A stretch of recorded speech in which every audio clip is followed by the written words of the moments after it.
नमस्कार मित्रों, chemistry standard 11 chapter number 10 S विभागना तत्वों। आ एस विभागना तत्वों समूह नंबर बीजो અને સમૂહ નંબર 2 ની અંદર કેલ્શિયમના કેટલાક અગત્યના સંયોજનો વિશે આપણે છેલ્લા લેક્ચરમાં ભણ્યા। આ કેલ્શિયમના સંયોજનોમાં कैल्शियम ऑक्साइड मतलब कड़ी चूनो, कैल्शियम हाइड्रोक्साइड मतलब भींजवेलो चूनो अथवा हाइड्रेटेड लाइम अथवा फोड़ेलो चूनो, त्रीजू लाइमस्टोन अथवा चूनानो पत्थर अथवा आरस पहाड़। आ त्रणेयनी बनावट, एना गुणधर्मो अने एना उपयोगो आटली माहिती ગયા વખતના લેક્ચર સુધી આપણે ભણ્યા। હવે એમાં જ આગળ કેલ્શિયમના સંયોજનો, એમાંની પછીનું સંયોજન કેલ્શિયમ સલ્ફેટ હેમીહાઇડ્રેટ। અહીંયા 1/2 H2O કેલ્શિયમ સલ્ફેટ સાથે જોડાયેલું છે। બીજું નામ આનું પ્લાસ્ટર ઓફ પેરિસ, વ્યવહારિક નામ, જેમાં ત્રણેયના વ્યવહારિક નામો છે। એમ કેલ્શિયમ સલ્ફેટ હેમીહાઇડ્રેટનું બીજું વ્યવહારિક નામ પીઓપી અથવા પ્લાસ્ટર ઓફ પેરિસ છે। એના વિશે હવે આપણે સહેજ ભણીએ છીએ। તો સૌથી પહેલા CaSO4 into twice H2O જેને જીપ્સમ અથવા કેલ્શિયમ સલ્ફેટ ડાયહાઇડ્રેટ તરીકે આપણે ઓળખીએ છીએ। તો આ જીપ્સમ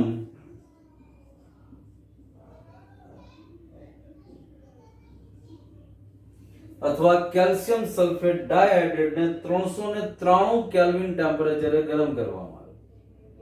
अहींया खास ई ध्यान राखवुं पड़े छे के आनी करता टेम्परेचर वधी न जाए। जो आनी करता टेम्परेचर वधी जाए तो आनी बदले निर्जल कैल्शियम सल्फेट बनी जाए, पाणीना बंने अणु दूर थई जाए। એટલે ખાસ ખ્યાલ રાખવામાં આવે 393 કેલ્વિન ની આસપાસનું ટેમ્પરેચર 393 કેલ્વિન કરતા વધી ન જાય એ ધ્યાન રાખવામાં આવે અને નિપજ તરીકે CaSO4 into half H2O plus 1/2 H2O પાણીનો દોઢ અણુ, પાણીના બે અણુ જીપ્સમમાં જોડાયેલા છે। એમાંથી 3/2 अथवा 1.5 મોલ ઓફ H2O દૂર થાય અને કેલ્શિયમ સલ્ફેટ સાથે પાણીનો અડધો અણુ 1/2 મોલ ઓફ H2O આની સાથે જોડાયેલો છે। તો આ જે બન્યો એ POP अथवा प्लास्टर ऑफ पेरिस बन्यो, જેનું નામ કેલ્શિયમ સલ્ફેટ હેમીહાઇડ્રેટ છે। કેલ્શિયમનો સલ્ફેટ છે પણ આની અંદર પાણીનો અડધો અણુ જલીય ક્ષાર તરીકે જોડાયેલો છે, જ્યારે જીપ્સમમાં પાણીના બે અણુ જોડાયેલા છે હાઇડ્રેટેડ તરીકે। એટલે જીપ્સમનું નામ થયું કેલ્શિયમ સલ્ફેટ ડાયહાઇડ્રેટ। એમાંથી પાણીનો 1.5 મોલ 1.5 મોલ પાણીનો દૂર થયો કેલ્શિયમ સલ્ફેટ હેમીહાઇડ્રેટ। હવે આની આ જ પ્રક્રિયા પૂર્ણાંકમાં બધું લાવવું હોય તો જો 2 થી આને ગુણી નાખો તો અહીંયા જે કઈ નિપજ મળશે આની કરતા ડબલ મળશે। બંને પ્રક્રિયા એક જ છે।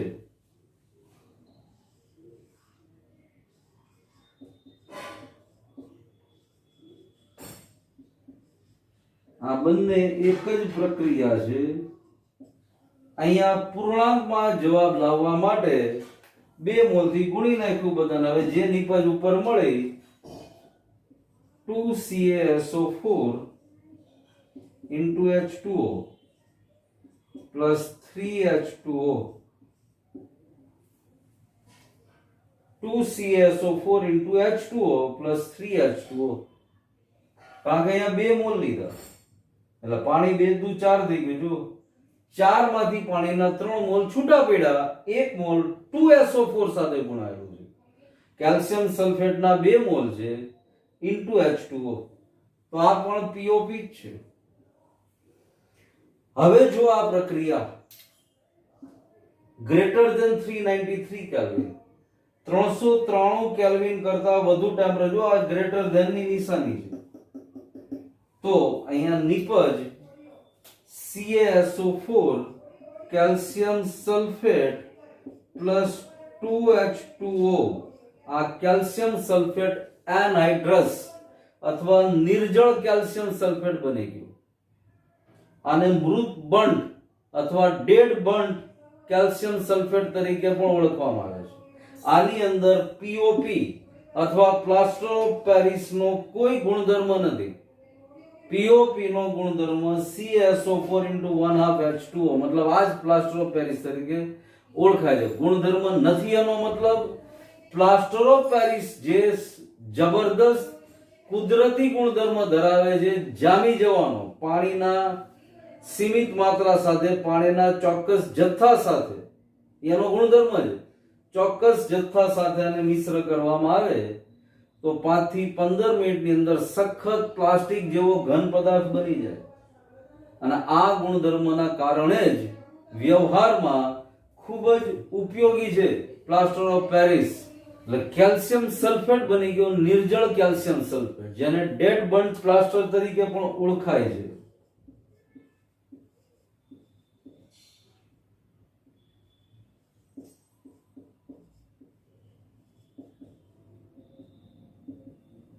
અથવા નિર્જળ કેલ્શિયમ સલ્ફેટ, એનહાઇડ્રસ કેલ્શિયમ સલ્ફેટ.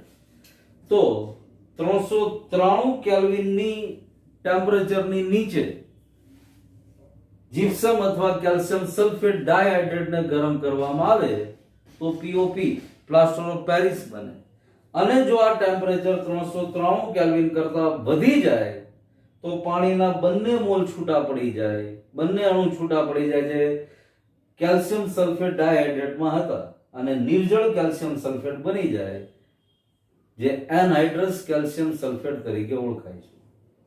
હવે ગુણધર્મો અને ઉપયોગો. હમણાં જ વાત કરી એમ પાણી સાથે, ચોક્કસ માત્રામાં પાણી સાથે ભળી POP 5 થી 15 મિનિટમાં જ એકદમ સખત પ્લાસ્ટિક જેવો ઘન પદાર્થ બનાવી નાખે. અને આ એના ગુણધર્મના કારણે એ વ્યવહારમાં ઘણી બધી જગ્યાએ ઉપયોગી છે. ઉપયોગોની વાત કરીએ તો ફ્રેક્ચરમાં, જે આગળ હાડકું કે કોઈ પણ જગ્યાએ ક્રેક પડી ગઈ હોય તો એના ફ્રેક્ચરમાં ખાસ POP નો ઉપયોગ થતો હોય છે. ચોક્કસ પ્રકારની મૂર્તિઓ બનાવવામાં, દાંતના ચોકઠા બનાવવામાં, આવી ઘણી બધી જગ્યાએ, પ્લસ ફર્નિચરમાં, માર્ક કરો ઘણા બધાના ઘરે દિવાલમાં પણ આખું ફર્નિચર કે સુશોભન બનાવવાનું હોય તો પણ ખાસ POP નો ઉપયોગ થતો હોય છે.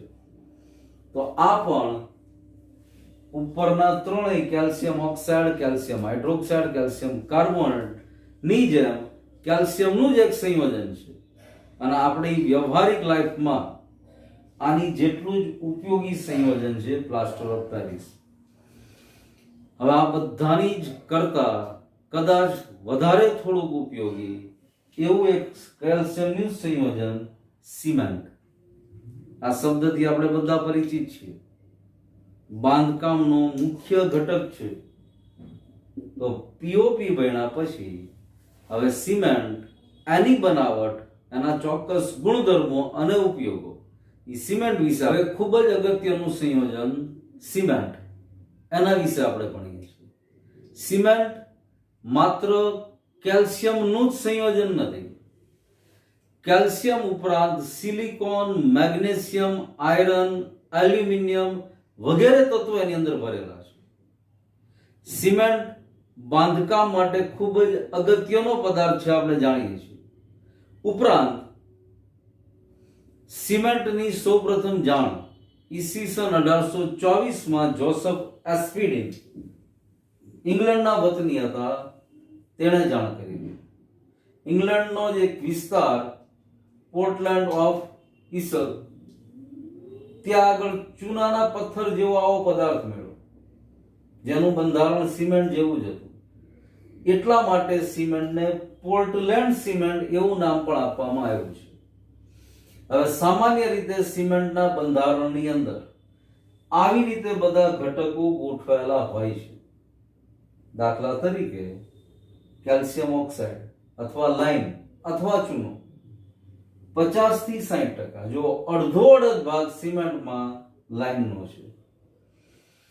બીજા નંબરે સિલિકા અથવા સિલિકોન ડાયોક્સાઇડ SiO2, એનું પ્રમાણ લગભગ 20 થી 25%. એટલે હવે માર્ક કરો, સિમેન્ટમાં લગભગ 75% મિશ્રણ, 75% જેટલું મિશ્રણ કેલ્શિયમ ઓક્સાઇડ અને સિલિકોન ડાયોક્સાઇડનું છે. ઉપરાંત એલ્યુમિના L2O3 5 થી 10%, મેગ્નેશિયમ ઓક્સાઇડ 2 થી 3%, SO3 1 થી 3% અને આયર્ન ઓક્સાઇડ 1 થી 2% જેટલો હોય છે. આ સિમેન્ટનું સરેરાશ અથવા સામાન્ય બંધારણ થયું.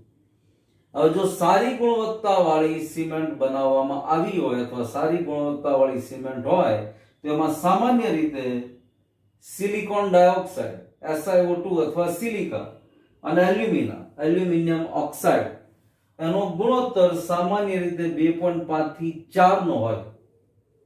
જો આવો ગુણોત્તર હોય અને નીચે કેલ્શિયમ ઓક્સાઇડ અને બાકીના તત્વોના ઓક્સાઇડ, દાખલા તરીકે કેલ્શિયમ ઓક્સાઇડ અને સિલિકા, એલ્યુમિનિયમ ઓક્સાઇડ અથવા એલ્યુમિના અને આયર્નનો ઓક્સાઇડ Fe2O3, આ ત્રણેયનું મિશ્રણ અને કેલ્શિયમ ઓક્સાઇડ, કેલ્શિયમ ઓક્સાઇડના ત્રણેયના ઓક્સાઇડનો ગુણોત્તર 2 ની નજીક હોય અને સિલિકા અને એલ્યુમિનાનો ગુણોત્તર 2.5 થી 4 ની નજીક હોય તો આવી સિમેન્ટની ક્વોલિટી સારી ગુણવત્તા વાળી માનવામાં આવે છે. અને સિમેન્ટની બનાવટ આમ જુઓ તો આપણા ઇન્ડિયામાં જ સિમેન્ટના ઘણા બધા પ્લાન્ટ છે અને ખૂબ જ માત્રામાં આપણા ગુજરાતની અંદર પણ Ambuja cement, L&T, Larsen and Toubro, આ બધા નામ તમે સાંભળ્યા જ છે. તો આ બધી ગુજરાતમાં પણ સિમેન્ટ બને છે. તો આવી ગુણવત્તાનો પ્રયાસ સિમેન્ટ બનાવતી કંપની કરતી હોય છે અને આ બધું જ રો મટીરિયલ બહુ ઈઝી અવેલેબલ હોય છે. હવે આ સિમેન્ટને કેવી રીતે બનાવવામાં આવે છે એની થોડીક જાણકારી આ બંધારણ પછી આપણે સમજીએ.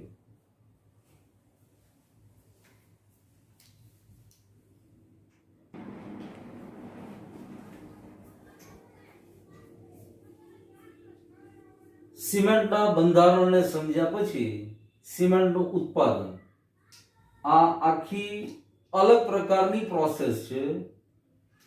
આમાં બંધારણને ખાસ જાળવી રાખવા માટે હમણાં જ આપણે જે સિમેન્ટનું બંધારણ ભણ્યા એમાં જે તે સંયોજનના ઘટક તત્વો અથવા જે તે સંયોજનના બંધારણને જાળવી રાખવા માટે ઉત્પાદન પ્રક્રિયા સમયે ખૂબ જ ધ્યાન રાખવામાં આવતું હોય છે. હવે સૌથી પહેલા સિમેન્ટ બનાવવા માટેનું રો મટીરિયલ અથવા કાચો માલ લાઇમસ્ટોન અને એક ચોક્કસ પ્રકારની માટી છે, ક્લે છે. હવે સૌ પહેલા માટી અને ચૂનાને સખત ગરમ કરવામાં આવે, ત્યાં સુધી ગરમ કરવામાં આવે જ્યાં સુધી પીગળી જાય. પછી પ્રક્રિયા કરીને સખત ઈંટ જેવો પદાર્થ તેમાંથી બનાવવામાં આવે. આ ઈંટ જેવા પદાર્થને સિમેન્ટ ક્લિંકર તરીકે ઓળખવામાં આવે છે. એટલે સૌથી પહેલા આ સિમેન્ટ ક્લિંકરને બનાવવામાં આવે. હવે આ સિમેન્ટ ક્લિંકરને વજનથી 2 થી 3% જેટલો કેલ્શિયમ સલ્ફેટ ડાયહાઇડ્રેટ અથવા જીપ્સમ એની સાથે મિશ્ર કરવામાં આવે અને રોટેટરી ભઠ્ઠીની અંદર ઓલમોસ્ટ 1773 કેલ્વિન આટલા ઊંચા તાપમાને 1773 કેલ્વિન જેટલા ઊંચા તાપમાને ગરમ કરવામાં આવે. હવે જે પદાર્થ બન્યો આ જીપ્સમ ઉમેર્યા પછી, ક્લિંકર સિમેન્ટમાં જીપ્સમ ઉમેર્યા પછી જે પદાર્થ હાથમાં આવ્યો એને અતિ બારીક ચાળણી દ્વારા આખું પલ્વરાઇઝર ચોક્કસ પ્રકારનું મશીન હોય આપણે ઘરે ઘરઘંટી હોય ને ઘઉંને કેમ દળીએ છીએ, ઘઉંને જે રીતે દળીએ એમ આ જે પદાર્થ છે એને ચોક્કસ પ્રકારના પલ્વરાઇઝરને એક ચોક્કસ પ્રકારની ઘંટી પણ કહેવાય, આની અંદર દળવામાં આવે અને એટલું અતિ બારીક દળવામાં આવે જેની સાઈઝ 325 મેસ જેટલી હોય. આ ચોક્કસ પ્રકારની સાઈઝ છે જે પાવડર ફોર્મ બન્યું અને કેટલો બારીક બનાવાય એ બારીક બનાવવા માટેનું ચોક્કસ પ્રકારનું માપદંડ છે. તો 325 મેસ માપદંડ વાળી ઝીણી બારીક અતિ બારીક પાવડર બનાવવામાં આવે અને ઈ પાવડર ની અંદર ફરીવાર પાછો 2 થી 5% જીપ્સમ ઉમેરવામાં આવે. આ જસ્ટ એક સામાન્ય બનાવટની ઉત્પાદનની વાત છે. બાકી અલગ અલગ કંપની પોતાની રીતે પોતાની સિમેન્ટની ગુણવત્તા જાળવવા માટે થોડો ફેરફાર પણ કરતી હોય છે, પણ એક સામાન્ય બનાવટની અથવા સામાન્ય ઉત્પાદનની વાત આપણી સામે મૂકી છે. અને ટૂંકમાં ફરી એકવાર સમજીએ તો સિમ્પલ વસ્તુ છે કે ભાઈ લાઇમસ્ટોન અને ક્લે અથવા માટી આનું મિશ્રણ લેવામાં આવે. હવે એને સખત ગરમ કરીને પીગાળવામાં આવે. સખત ગરમ કરીને પીગળે એટલે ઈંટ જેવો કઠણ પદાર્થ બને જેને સિમેન્ટ ક્લિંકર તરીકે ઓળખવામાં આવે છે. હવે આ જે સિમેન્ટ ક્લિંકર બન્યું એમાં વજનથી 2 થી 3% જીપ્સમ અથવા કેલ્શિયમ સલ્ફેટ ડાયહાઇડ્રેટ એને મિશ્ર કરવામાં આવે અને રોટેટરી ભઠ્ઠીની અંદર 1773 કેલ્વિન જેટલા ઊંચા તાપમાને ગરમ કરવામાં આવે. હવે જે ઘન પદાર્થ હાથમાં આવ્યો આ ગરમ કર્યા પછી એને અતિ બારીક ચાળણી વાળા પલ્વરાઇઝરમાંથી અથવા અતિ બારીક બનાવવા માટે ચોક્કસ પ્રકારની મશીનરીઝમાંથી એને ચાળવામાં આવે. અહીંયા ધ્યાન એ રાખવાનું હોય અતિ બારીક 325 મેસ વાળો બારીક પાવડર બનાવવામાં આવે. આ જે બારીક પાવડર મેળવે એમાં ફરીવાર પાછું 2 થી 5% જેટલું જીપ્સમ ઉમેરાય. તો આ સિમેન્ટના ઉત્પાદનની સામાન્ય માહિતી આપણી સામે છે.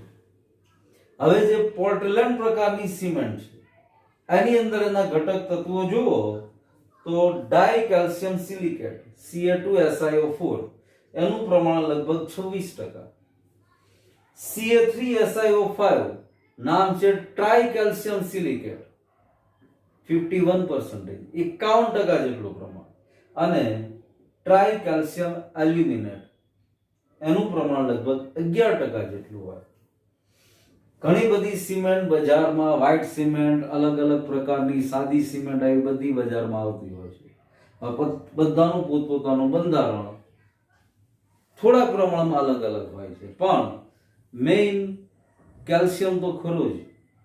એટલા માટે કેલ્શિયમના કેટલાક અગત્યના સંયોજનની અંદર આને સમાવેશ કરવામાં આવ્યો. હવે સિમેન્ટના જામી જવાના ગુણધર્મ વિશે અભ્યાસ કરવો છે. આજે સિમેન્ટ વિશે ખ્યાલ હશે કે બાય ચાન્સ સિમેન્ટની બેગ ખોલી અને જો એને થોડોક સમય વાતાવરણમાં રાખી અને જો ભેજવાળું વાતાવરણ તો તરત જ ઈ સિમેન્ટની થેલીની અંદર આખો પથ્થર જેવો ગામડો બની જશે. આ સિમેન્ટના જામી જવાના ગુણધર્મને છે જ આપણે આ ઉત્પાદન પછી સમજીએ છીએ. હમણાં જ વાત કરીએ એમ સિમેન્ટની બેગને ભૂલથી પણ જો ખુલ્લી રાખી દેવામાં આવે અને ભેજવાળું વાતાવરણ તો તરત જ કઠણ પદાર્થ બનવા માંડશે. એટલા માટે ખાસ માર્ક કરજો જ્યારે બાંધકામ ને એવું ચાલતું હોય ત્યારે સિમેન્ટની બેગને બાય ચાન્સ ખોલી હોય અને થોડીક સિમેન્ટ અંદર બચી હોય તો એકદમ એરટાઇટ બંધ કરી દેવામાં આવશે. હવે ઈ જ ગુણધર્મ સિમેન્ટના જામી જવા સાથે અથવા સેટિંગ ઓફ સિમેન્ટ સાથે જોડી શકાય. કેવી રીતે? તો કે સિમેન્ટને પાણી સાથે મિશ્ર કરતા તે જામી જાય છે અને એકદમ કઠણ પદાર્થ બની જાય છે. આ સિમેન્ટનો અગત્યનો ગુણધર્મ છે અને એટલા માટે જ બાંધકામમાં એક અગત્યનો ઘટક છે સિમેન્ટ. આમ થવાનું કારણ શા માટે સિમેન્ટમાં આવું થાય છે? તો કે સિમેન્ટમાં કેટલા બધા ઘટકો હતા તમે યાદ કરો. હમણાં જેનું બંધારણ જોયું તો કે સિમેન્ટમાં રહેલા ઘટકોના અણુઓનું જલીયકરણ થાય અને એની પાછી પુનઃગોઠવણી થાય. જીપ્સમ શા માટે સિમેન્ટમાં ઉમેરવામાં આવે છે ચોક્કસ માત્રામાં? તો કે જીપ્સમ સિમેન્ટનો આ જે જામી જવાનો ગુણધર્મ છે એને ધીમો પાડી દે છે, એના સમયગાળાને થોડોક અટકાવી દે છે, એટલે સિમેન્ટ એક સાથે ઝડપથી જામી ન જાય અને ધીરે ધીરે જામે અને પરિણામે જેવી મજબૂતાઈ જોવે એવી મજબૂતાઈ સિમેન્ટથી બાંધકામમાં મેળવી શકાય. અને એટલા માટે એમાં જીપ્સમ અથવા કેલ્શિયમ સલ્ફેટ ડાયહાઇડ્રેટ CaSO4 2H2O ભેળવવામાં આવે છે. મૂળ કારણ આ જીપ્સમનું, અને એના કારણે પૂરી મજબૂતાઈ વાળી સિમેન્ટ બાંધકામ બની શકે. હવે સિમેન્ટના યુઝિસ અથવા ઉપયોગો, પણ જો કે એની ચર્ચા કરવાનો મતલબ નથી, કારણ કે એનો ઉપયોગ આપણે બધા જ જાણીએ છીએ, પણ છતાં એક બાબત ખાસ ખ્યાલ રાખવાની, કોઈ પણ કન્ટ્રી અથવા રાષ્ટ્ર એની ત્રીજી જરૂરિયાત હંમેશા સિમેન્ટ રહી છે. લોખંડ, સ્ટીલ અને ત્રીજી જરૂરિયાત સિમેન્ટ હોય છે. એટલે આટલું સિમેન્ટનું મહત્વ, કારણ કે જ્યાં ને ત્યાં કન્સ્ટ્રક્શન માટે અનિવાર્ય છે સિમેન્ટ. જેમ લોખંડ અને સ્ટીલની જરૂરિયાત છે એવી જ સિમેન્ટની જરૂરિયાત છે. આરસીસી નામ સાંભળ્યું હશે, આરસીસી ના રોડ પણ બનવા માંડ્યા છે. પૂરું નામ રેઇનફોર્સ્ડ કોન્ક્રીટ ઓફ સિમેન્ટ, આરસીસી નું પૂરું નામ છે. અને એના કારણે બ્રિજ, કન્સ્ટ્રક્શન, ઘણા બધા સિમેન્ટના છાપરા કે પતરા, આવું બધું બનાવવામાં સિમેન્ટનો ઉપયોગ થાય છે. તો આ સિમેન્ટમાં જામી જવાનો ગુણધર્મો અને એના ઉપયોગો. તો અહીંયા કેલ્શિયમના કેટલાક અગત્યના સંયોજનો વિશેનો મુદ્દો પૂરો થયો. હવે કેલ્શિયમ અને મેગ્નેશિયમનું બાયોલોજીકલ ઇમ્પોર્ટન્સ, જૈવિક મહત્વ શું છે એની ચર્ચા એ આ આખા પાઠનો છેલ્લો ટોપિક છે. જે રીતે સોડિયમ અને પોટેશિયમનું જૈવિક મહત્વ સમૂહ એકના તત્વ તરીકે આપણે ભણી ગયા હતા, એમ સમૂહ નંબર 2 ની અંદર કેલ્શિયમ અને મેગ્નેશિયમનું બાયોલોજીકલ અથવા જૈવિક મહત્વ શું છે એની ચર્ચા કરીએ છીએ. તો સૌથી પહેલા તો એવરેજ એક પુખ્ત વ્યક્તિના શરીરમાં આશરે 25 ગ્રામ જેટલું મેગ્નેશિયમ, 1200 ગ્રામ જેટલું કેલ્શિયમ, 5 ગ્રામ જેટલું આયરન અને 0.06 ગ્રામ જેટલું કોપર હોય છે. હવે બધા જ ઉત્સેચકો, એન્ઝાઇમ્સ ફોસ્ફેટના સ્થાનાંતરમાં એટીપી નો ઉપયોગ કરે. એટીપી નું પૂરું નામ આપણને ખબર છે, એડિનોસાઇન ટ્રાઇફોસ્ફેટ. તો બધા ઉત્સેચકો ફોસ્ફેટના સ્થાનાંતરમાં એટીપી નો ઉપયોગ કરે છે અને એટીપી ના સહઅવયવ તરીકે મેગ્નેશિયમ જરૂરી છે અથવા ઉપયોગી છે. તો મેગ્નેશિયમનો અહીંયા આગળ ઉપયોગ થયો. એવી જ રીતે ક્લોરોફિલ કે જે હરિત કણ અથવા હરિતદ્રવ્ય તરીકે આપણે ઓળખીએ છીએ અને પ્રકાશ સંશ્લેષણની ક્રિયા માટે અનિવાર્ય છે ક્લોરોફિલ. સૂર્યપ્રકાશ, પાણી, કાર્બન ડાયોક્સાઇડ આ બધું જ હોય, પણ ક્લોરોફિલ ન હોય તો પ્રકાશ સંશ્લેષણની ક્રિયા નથી થવાની. તો વનસ્પતિમાં રહેલું ક્લોરોફિલ મેગ્નેશિયમનું સંકીર્ણ સંયોજન છે. જેમ આપણી અંદર રહેલું હિમોગ્લોબિન આયરનનું સંકીર્ણ સંયોજન છે, એફીનું, એમ વનસ્પતિમાં રહેલું ક્લોરોફિલ મેગ્નેશિયમનું સંકીર્ણ સંયોજન છે. આપણા બોડીમાં લગભગ 99% જેટલો કેલ્શિયમ કે જે 1200 ગ્રામ જેટલું આપણા બોડીમાં વજન ધરાવે છે, તો એમાંથી 99% જેટલું કેલ્શિયમ હાડકા અને દાંતમાં રહેલું છે. આપણા હાડકામાં મુખ્ય બંધારણ કેલ્શિયમનું છે. કેલ્શિયમનું કાર્ય આ તો છે જ, હાડકામાં અને રુધિરમાં છે, પણ સાથે સાથે બ્લડના ગંઠાઈ જવામાં, રુધિરના ગંઠાઈ જવામાં અને આંતરતંતુમય પ્રસરણ, જ્ઞાનતંતુ, સ્નાયુના કાર્યમાં પણ કેલ્શિયમ ઉપયોગી છે. હવે રુધિરનું ગંઠાઈ જવું એટલે કોઈ જગ્યાએ બ્લડિંગ ચાલુ થાય તો ઓછા પ્રમાણમાં બ્લડિંગ હોય તો માર્ક કરજો, એની મેળે રુધિર જામી જશે. જો જામી ન જાય ને તો ત્યાંથી રુધિર ફટાફટ શરીરમાંથી બહાર નીકળવા માંડે. આ રુધિરના ગંઠાઈ જવાની કુદરતી ક્રિયા આપણને બક્ષિસમાં મળી છે અને ઈ ગંઠાઈ જવામાં મહત્વનો ફાળો કેલ્શિયમનો પણ છે. હવે પ્લાઝમા, રુધિર પ્લાઝમામાં 100 મિલીગ્રામ પ્રતિ લિટર જેટલી કેલ્શિયમની સાંદ્રતાનું નિયમન કરવામાં આવે છે. તેમાં બે હોર્મોન ઉત્પન્ન થાય, પેરાથાઇરોઇડ અને કેલ્સિટેનિન. હવે આ બંને હોર્મોન વડે આનું કંટ્રોલિંગ અથવા નિયમન થાય. હવે આપણને ખબર છે કે જ્યારે હાડકામાં તળ પડી હોય, હાડકું ભાંગી ગયું હોય, તો 1 મહિનો, 1.5 મહિનો, 2 મહિનો ડોક્ટર આપણને અંદાજિત સમય કે આટલો સમય ધ્યાન રાખવાનું ને હાડકાને ત્યાંથી ચોક્કસ પ્રકારની ટ્રીટમેન્ટ આપવામાં આવે. ઓટોમેટિકલી અમુક સમય પછી ત્યાં આગળ વધારાનું કેલ્શિયમ જમા થવા માંડે અને હાડકું જે તૂટી ગયું હોય, બ્રેક થઈ ગયું, એ સંધાવા માંડે. એની માટે આ વાક્ય જુઓ, હાડકું એ સતત ઓગળતો જતો અને પુનઃનિક્ષેપણ પામતો પદાર્થ છે. અમુક ઉંમર પછી કેલ્શિયમની કમીથી અથવા કેલ્શિયમની ઘટથી હાડકા નબળા પણ પડવા માંડે. તો એની સામે કેલ્શિયમનું પુનઃનિક્ષેપણ પણ શરીર આપોઆપ કરવા માંડે છે અથવા સપ્લિમેન્ટરી દરેક કેલ્શિયમની દવા લેવામાં આવે છે. તો આ કેલ્શિયમ પ્લાઝમાની આરપાર, આ બધો જ કેલ્શિયમ પ્લાઝમાની આરપાર પસાર થઈ શકે છે, એટલા માટે આ શક્ય બને છે. તો આ કેલ્શિયમ અને મેગ્નેશિયમના ઉપયોગો થયા. જૈવિક મહત્વ થયું. હવે આ સમૂહ 2 ના તત્વોનો અભ્યાસ અહીંયા પૂર્ણ થયો. સમૂહ 1 અને સમૂહ 2 બંને S વિભાગના તત્વો છે અને અહીંયા S વિભાગના તત્વોનો આપણો અભ્યાસ આપણા સિલેબસ પ્રમાણે પૂર્ણ થયો. હવે આવું જ P બ્લોકના તત્વો, D બ્લોકના તત્વો, F બ્લોકના તત્વો, 4 વિભાગના તત્વો વિશે 12મા ધોરણ સુધીમાં ભણવાનું છે. S બ્લોક 11મા ધોરણમાં આવી ગયો. P બ્લોકના 2 સમૂહ, 13મો અને 14મો સમૂહ 11મા ધોરણમાં ભણવાનો. 15, 16, 17 ને 18મો સમૂહ 12મા ધોરણમાં ભણશું.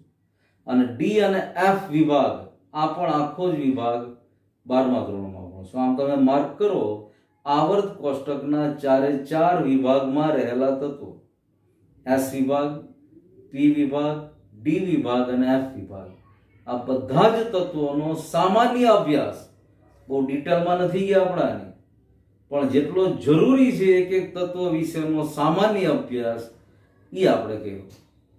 અને 12મા ધોરણના અંત સુધીમાં 4 વિભાગના તત્વોનો સામાન્ય અને ઉપયોગી અભ્યાસ કરવાના છીએ આપણે. તો આજે હોમવર્કની અંદર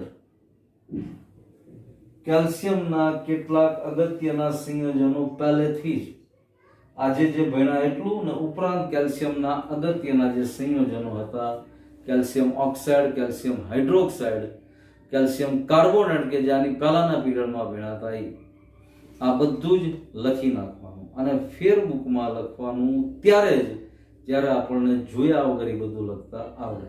ત્યાં સુધી જેટલી પ્રેક્ટિસ રફ બુકમાં કરવી એટલી કરવાની. અને આ પાઠની શરૂઆતમાં જ મેં તમને કીધું હતું કે આ પાઠની અંદર બહુ જાજુ લોજિક દોડાવવાનું નથી આવતું. આ બધા જ યાદ રાખવાના અથવા પાકા કરવાના પાઠ છે. આમાં એકલું પાકું જ કરવાનું છે, યાદ શક્તિ ઉપર જ આધારિત છે. જ્યારે મૂળ સંકલ્પના, રાસાયણિક બંધન, આવા બધા પાઠના અમુક ટોપિક એમાં સીધું લોજિક કામ કરતું હતું.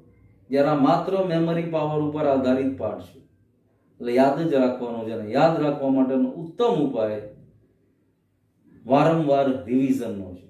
સતત અને સતત રિવિઝન થયા કરે તો વસ્તુ યાદ રહેવા માંડે. તો અહીંયા સુધી આજે આપણે ભણ્યા. હવે નવા પીરિયડમાં નવા લેસનથી શરૂઆત કરશું. ત્યાં સુધી જે કાંઈ ડાઉટ કે ડિફિકલ્ટી હોય ચોક્કસ ફોન અથવા મેસેજ કરી શકો છો. Thank you.